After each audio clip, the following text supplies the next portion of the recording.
rasa kalau ngomongin musik pasti dalam lah, ya. Nomor satu, saya ingat sekali bahwa saya besar di industri musik ketika zamannya semua diatur oleh satu media besar. Tren diatur oleh media besar bernama MTV gitu, ya kan?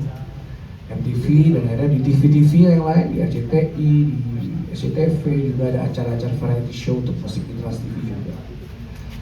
Dan di sana momen dimana akhirnya kita tahu bahwa peran media itu sangat penting dalam membangun dan mengembangkan dan mempopulerkan musik-musik.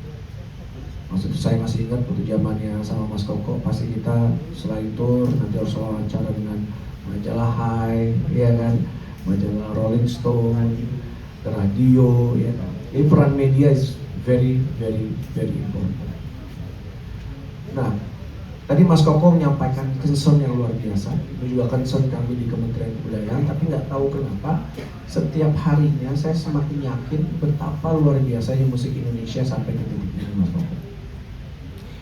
Karena kita tidak pernah membayangkan bahwa di zaman sekarang justru musik-musik berbahasa daerah memiliki peminat dan views yang luar biasa banyak. Kalau kita ngomongin di views dan streaming, kita lihat sendiri bahwa 3 tahun 4 tahun yang lalu Campur Sari, Koplo, ya kan, itu ngetopnya luar biasa sampai di titik ini sustain.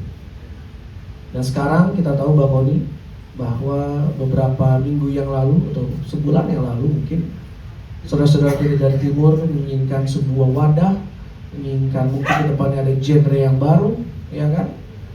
Bagaimana mereka ada kompak membangun sebuah gerakan yang namanya Timornesia. Itu juga minta tolong fasilitasinya dengan Kementerian Kebudayaan juga, Mbak Kon. Dan kita lihat bahwa semenjak sekarang YouTube, Spotify, dan digital streaming platform yang lainnya, akhirnya setiap musisi-musisi di seluruh daerah jadi punya kesempatannya masing-masing. Semua punya kesempatannya masing-masing untuk membangun, untuk berkarya, mendistribusikan secara langsung, mempromosikan secara langsung, dan memaintain komunitasnya secara langsung. Dulu kalau bisa Niji bikin video klip mungkin bisa puluhan juta rupiah budgetnya. Yang nonton alhamdulillah 10 juta. Dan kalau saya ngobrol sama saudara-saudara kita di timur, itu budget bikin video klip berapa? Ah kak, kapan cuma 15 juta kakak. Tapi yang nonton bisa ratusan juta. Iya kan? Kalau misalnya kita ngobrol sama Deddy Cakna juga di awal-awal karirnya juga mungkin budget video klipnya berapa, tapi yang nonton juga sekarang sudah ratusan juta juga.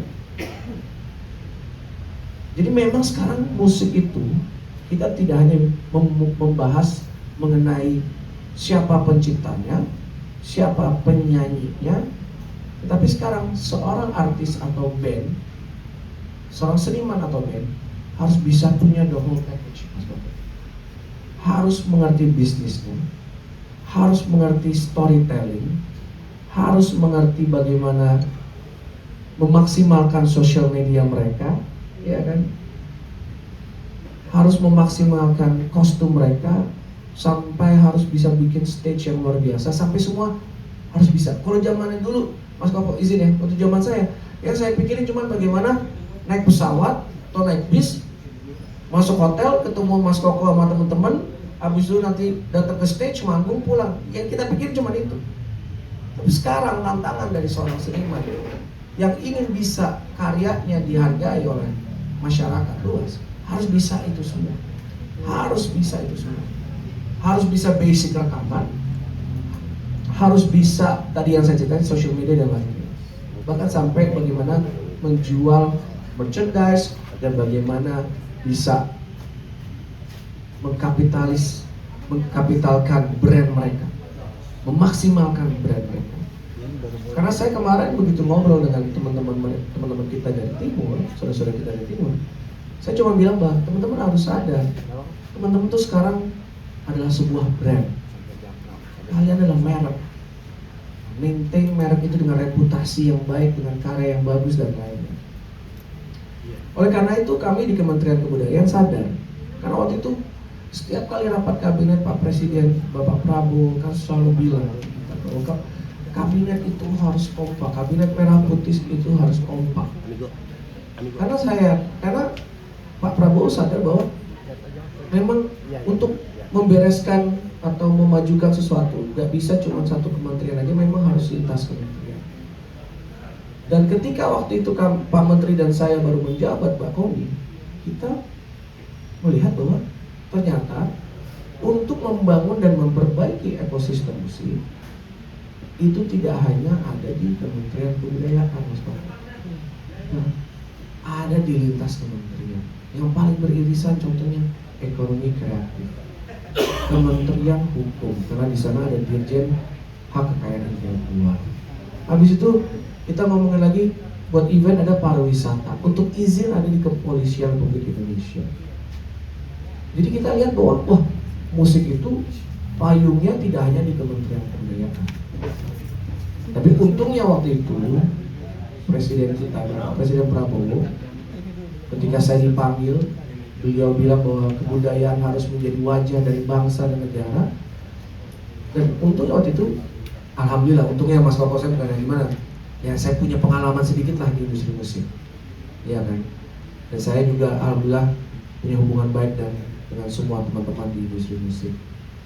Jadi saya tahu bahwa apa yang harus diberesin. Oke, kalau kita ngomongin tentang misalnya Mas Koko selalu ngomongin tentang fidusia, tentang keterbatasan venue dan yang lainnya. Kemarin teman-teman Mas Koko dan teman-teman di kantor audiensi kita membahas tentang venue musik.